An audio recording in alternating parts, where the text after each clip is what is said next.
York, a foggy dawn. The church bells had just ceased when the square was set ablaze. A man was tied up, a small, wax-sealed scroll of books around his neck. Not because he murdered anyone, only because he read. As the fire licked closer, the crowd held its breath. Then a gust of wind swept through, blazing up like a hungry beast. Do you think this was the only sight? No. This was merely the gateway. Because all day long, I, a court clerk, transcribing records, followed the guard patrol from the market to the church, through the magistrate's mansion, to the execution ground, and saw 10 of the most ordinary ways to die in the Middle Ages. Now, don't blink, the next scene is much worse. I starred at the parish scriptorium, where the scent of ink, leather, and beeswax mingled, sweet yet acrid. On the table was a handwritten index of forbidden books, listing titles that mere possession of which was enough to send you to the pyre. In some regions, they didn't just burn the person, they would tie the very manuscript around the victim's neck, as if the fire was meant to consume the words before the flesh. Scribes, people like me, were always easy prey. We didn't write the content, only copied it. But, in the eyes of power, the hand holding the pen was an accomplice to the mind that dared to think differently, and death was the coldest warning about the consequences of seeking unauthorized knowledge. The most terrifying thing. In some places, reading the wrong thing also meant death wrong, meaning a priest felt a certain line could offend authority. Imagine, you unroll the parchment by candlelight, and your entire life depends on the censor's mood. We stopped at a tavern. Here, words didn't fly away, words landed on the ears of informant. In a corner, a drunken blacksmith dared to mutter, "The king's horse looks like an old donkey." Before the last 3 words could leave his lips, the door burst open, and the soldiers swarmed in. In many lands, royal blasphemy didn't require a dagger or a conspiracy. A mere frown at the royal robes was enough. Some magistrates explicitly recorded, insulting the king's scraggly beard, calling the castle ugly, or the clothes too gaudy, all were treason. Dare you joke? Don't. Even a whisper between a married couple could reach a servant's ear, then the officials, turning every household into a potential courtroom. And the ending? Depending on the mouth crime, some were granted the mercy of beheading for being noble. Commoners were usually strung up to burn slowly before the crowd. Do you think clever flattery is enough to save you? Don't be too sure. In courts with skin as thin as ice, flattery at the wrong moment could drop you faster than a curse, because the king's ultimate goal was absolute submission, not wit. Hold on, we haven't even gone inside the church yet. It was a feast day service, the church packed like a simmering pot of soup. The bells rang, the incense was suffocating, and children fussed. An old woman sneezed. Doomed. In many territories, interrupting the liturgy was labeled blasphemy. They didn't always burn you immediately, but many places did, especially during holy seasons. The reason sounded noble: maintaining sanctity. The method was brutal. Anyone who sneezed, giggled, argued over space, or even fell asleep could be dragged out, tied up severely, and made an example of outside the church gate, as a stark confirmation that the power of God and the church could not be challenged by mere bodily function. Parents even drugged children with alcohol or herbs to keep them quiet. And don't think women had it easier. They were required to be absolutely silent. A heavy sigh could be interpreted as intentional disruption, exposing the comprehensive control over sacred space. Does it sound illogical? We've only passed the mid-morning. Leaving the church, we met the fashion police. They carried wooden charts listing fabric colors, who was allowed to wear purple, who couldn't touch silk, who had the right to fasten how many buttons on their coat. It sounds like a joke, but a joke could cost your life.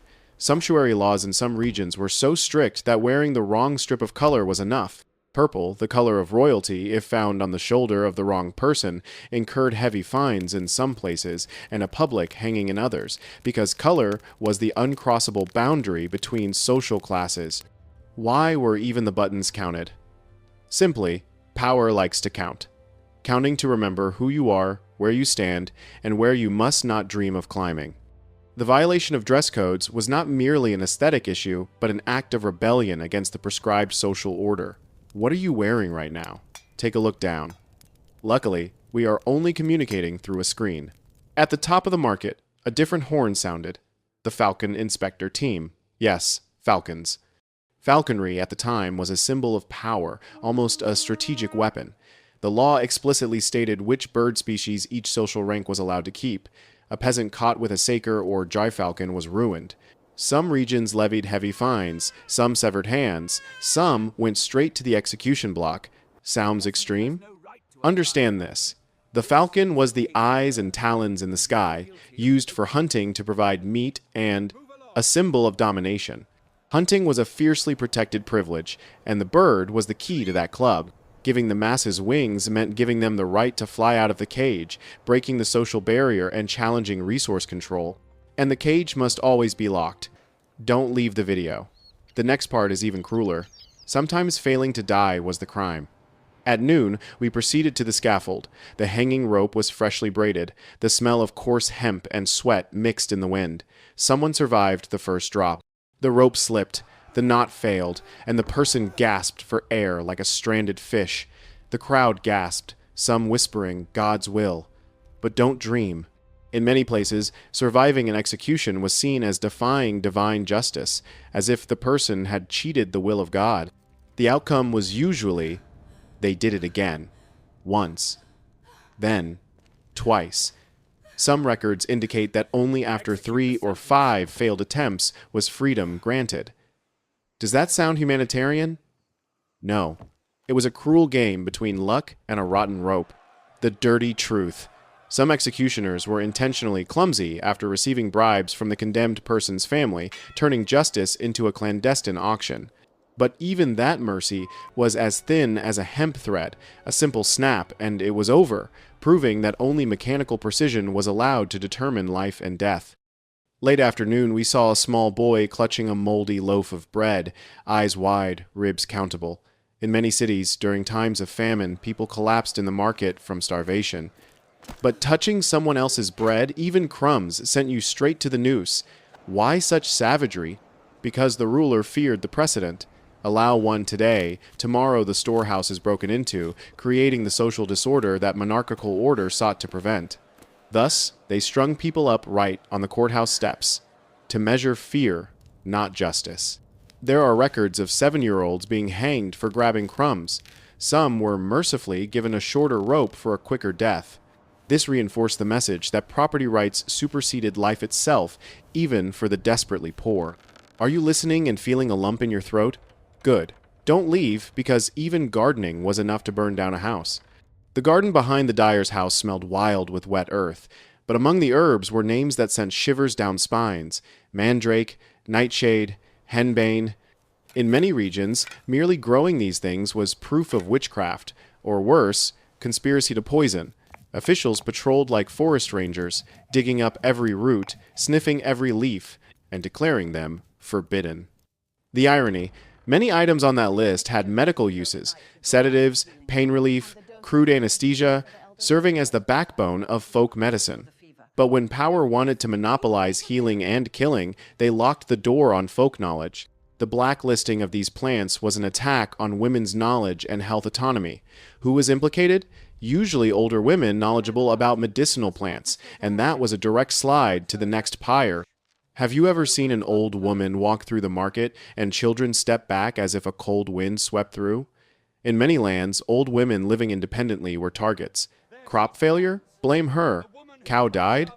Her. Children sick? Also her. The vile reason behind it? Confiscation of property. Once branded a witch, all belongings and the house vanished into the village treasury. Torture? There was a full menu: racks, thumbscrews, breaking limbs, an old body, thin bones, low endurance, ideal for anyone wanting a quick confession. And when the confession came, they demanded details. Do you think silence would save you? I'm sorry, in England, there was something called peine forte et dure, pressing with stones until the bones audibly cracked. Why?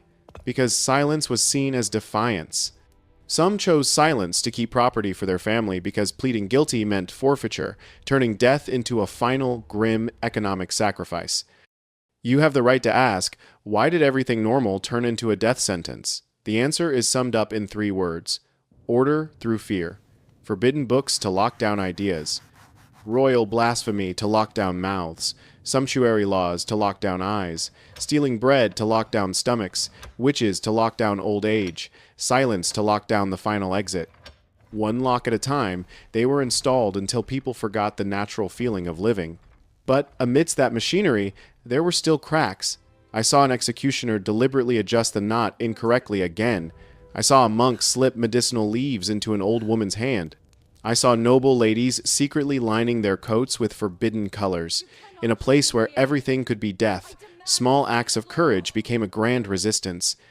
If forced to choose one scene, I choose the moment the rope snapped, the crowd gasped, the man fell down, gasping for breath. Then the guards pulled the rope back, retied the knot, and did it again as if the moment before was just a glitch in a machine. That is the precise image of justice back then. Not finding the truth, but fixing the machine to run smoothly. And if you ask me what I fear most, it's not the fire, not the rope, but the familiarity of seeing people dragged away. You have the right to ask, why did everything normal turn into a death sentence? The answer is summed up in 3 words: order through fear.